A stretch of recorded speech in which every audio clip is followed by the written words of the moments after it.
Alright everybody, I need to make some char-cloth, so I'm gonna bring you guys with me and show you how I make my char-cloth for my flint and steels and other methods of fire lighting. So the tin I use for this is an old tobacco tin, and you want to poke a hole in the middle of it. That releases the gases while it's burning the cloth. And I've pre-cut some cloth. I like to use denim because your old jeans, you cut them up. I pre-cut these already to burn. You fill up your tin. I like using the denim because the char-cloth comes out thicker, and it's easier to hold without breaking apart and falling apart in your hands. But if you don't want to do that, or you don't want to cut your jeans up, you can use any sort of 100% cotton material. So you put it into the tin and close the lid, and then you throw it on the fire. So it's on the fire now, and you can see the smoke coming out of the hole you need to punch in your tin.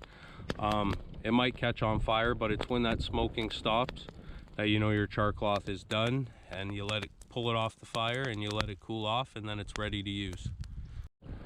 So you see the flame coming out. That's a really good sign. While you're waiting, in the meantime, you're going to want to find two sticks to use as tongs to pull that tin out of the fire, because it is going to be hot. All right, you can see the flame has stopped now, so that means it's ready to come out of the fire. So you're going to take your little makeshift tongs. You're just going to pinch the tin and let it roll out of the fire just like that. Don't touch it because it's hot. If it goes, just let it go. Flip it back over and leave it there to cool.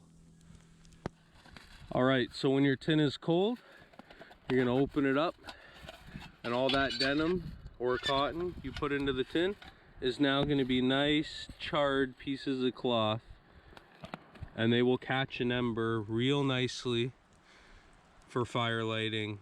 And once the ember's lit, you'll put it in a bird's nest. I'll show you that in another video.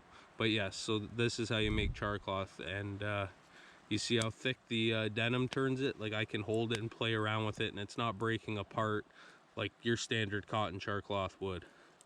So that's it, guys. That's how you make char-cloth.